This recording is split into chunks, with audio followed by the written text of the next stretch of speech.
सान्या, अखिल और अनन्या एक साथ बैठे ड्रिंक कर रहे थे।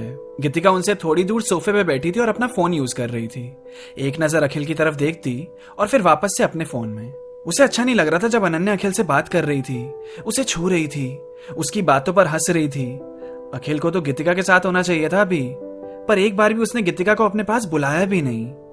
गीतिका को अकेला बैठा देख सान्या उसके पास चली गई और अनन्या और अखिल अभी भी अपनी ही बातों पे हंसने पे लगे थे।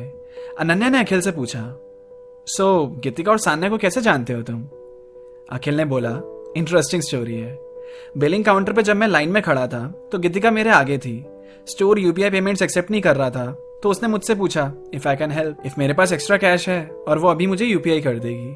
सो I helped her and then जब वो मुझे पैसे वापस करने लगी तो मैंने ही बोला यू डोंट नीड टू पे मी, हम चल के कुछ खा लेते हैं। देन वी हैड पिज्जा और मुझे पता लगा कि वो मेरे घर से ज्यादा दूर नहीं रहती। फिर हमने नंबर्स भी एक्सचेंज कर लिए।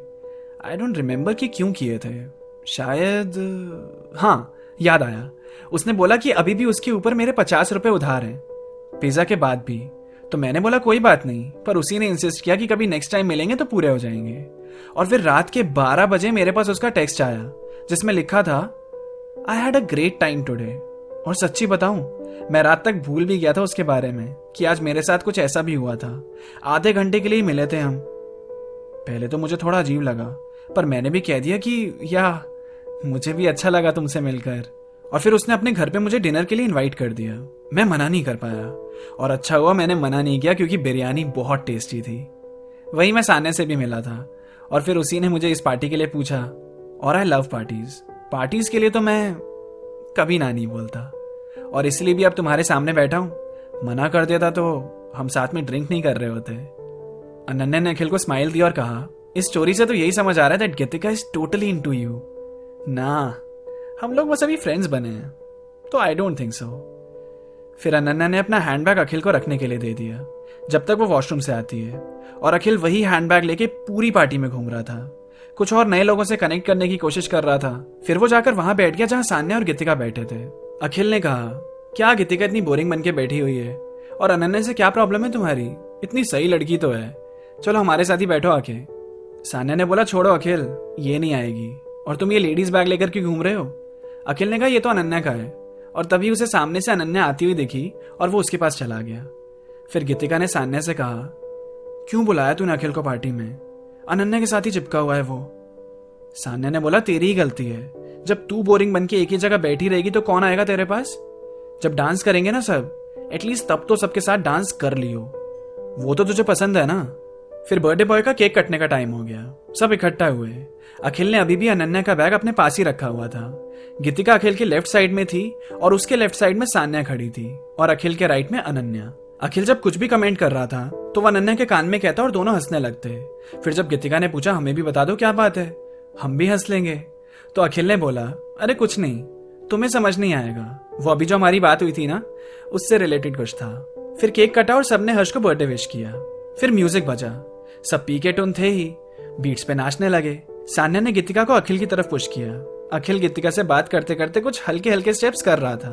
तभी साइड से अनन्या आई और अखिल उसकी तरफ मुड़ गया और गीतिका खुद ही साइड होने लगी। अखिल ने अनन्या से कहा, it was fun to meet you, हमें कभी और भी मिलना चाहिए। कल 8 बजे क्या कर रही हो? अनन्या ने कहा, कल 8 बजे तुम्हारे साथ डिनर। अखिल ब्लश करने लगा और पूछा, वैसे तुम रहती कहाँ हो? यही पड़ोस में, हर्ष की नेबर हूं मैं। ओह सही है, मैं टेक्स्ट करता हूं तुम्हें कल, कहाँ मिलना है? अखिल ने अपना फोन अनन्या को दे दिया और उसने अपना नंबर उसमें सेव कर दिया। फिर जब टाइम होने लगा और पार्टी लगभग खत्म, सब थककर इधर उधर बैठे हुए थे। अखिल ने अपने गले पे हाथ लगाया और फिर जीन्स की पॉकेट चेक करी और अचानक ही खड़ा हुआ और बोला, किसी ने मेरा लॉकेट देखा क्या?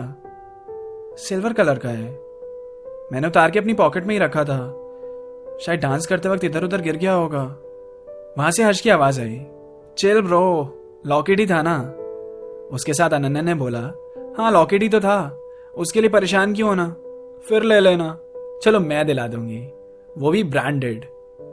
अखिल ने कहा, नहीं दैट्स इंपॉर्टेंट फॉर मी, वो मेरा गिफ्ट है, मेरी दादी ने मुझे दिया था, उसे मैं खोने नहीं दे सकता। साइड में बैठा ग्रुप हंसने लगा। दादी ने दिया था, भाई बच्चा है क्या तू? फिर गीतिका अखिल के पास आई और बोली, अखिल कोई बात नहीं, हम ढूंढते हैं, यहीं कहीं होगा। अनन्या ने कहा, ओके गाइस, मैं बहुत थक गई हूं, मैं जा रही हूं घर। सच्ची यार हर्ष, आज मजा आ गया। गीतिका, अखिल और सान्या वो लॉकेट ढूंढने में लगे थे। बहुत ढूंढने के बाद वो लॉकेट उन्हें कारपेट के अंदर मिला। अखिल उसे दोबारा पाके बहुत खुश हो गया और अखिल को खुश देखकर गीतिका को सुकून मिल रहा था। फिर दिन पे दिन गुजरते गए और गीतिका और अखिल की मुलाकातें कम होने लगी। बात भी ज्यादा हो नहीं रही थी दोनों के बीच, क्योंकि अखिल आजकल अनन्या के साथ ज्यादा टाइम स्पेंड कर रहा था। 3 महीने हो चुके थे और इस दौरान गीतिका ने जब भी अखिल को मिलने के लिए बुलाया तो वो अपने साथ अनन्या को भी बुला लेता था और फिर गीतिका को थर्ड पर्सन वाली फील आती थी। वो अकेले मिल ही नहीं रहे थे। गीतिका अपनी अखिल के साथ वो वॉक याद करती थी, वो शॉपिंग याद कर रही थी और आज भी जब वो कुछ ऑरेंज में पहनती तो अखिल की आवाज बनाकर खुद से ये कहना नहीं भूलती थी, 11 आउट ऑफ 10 लग रही हो। पर ऐसा नहीं कह सकते कि गीतिका और अखिल में दोस्ती नहीं थी, वो दोनों दोस्त थे, पर अनन्या की वजह से थोड़ा दूर दूर से हो गए थे। और अखिल तो अनन्या के पीछे मानो लट्टू सा बना घूम रहा था। वो उसको जब फोन करती तो वो अपना काम छोड़कर हाजिर हो जाता था। वो कभी लो फील करती तो उसे अच्छा फील कराना मानो अखिल की ही ड्यूटी थी। उसके साथ अलग अलग पार्टीज में भी जाने लगा। इन शॉर्ट दोनों आपस में क्लिक कर रहे थे। पर कहीं ना कहीं अनन्या के लिए अखिल खुद को भी भूलता जा रहा था। जैसे एक बार उसे काम के सिलसिले में कुछ दिनों के लिए शहर से बाहर जाना था, पर उसने वो ऑफर नहीं लिया क्योंकि उस बीच में अनन्या का बर्थडे आने वाला था। अखिल ने प्रपोज करने का भी सोचा है उसे, पर अभी तक किया नहीं है। वहां गीतिका थोड़ी बंद बंद सी रहने लगी थी तो सान्या ने उसे समझाया, देख गीतिका, अगर तुझे अखिल के बिना ज्यादा ही खाली खाली सा लग रहा है, एंड आई एम श्योर तुझे बहुत गुस्सा भी आता होगा कि वो अनन्या से कुछ ज्यादा ही अटैच्ड है, तो ऐसा कब तक चलेगा?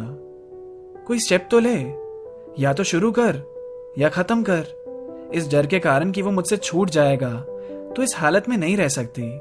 तू उसकी फ्रेंड है यार, और अनन्या से पहले तू आई है उसकी जिंदगी में।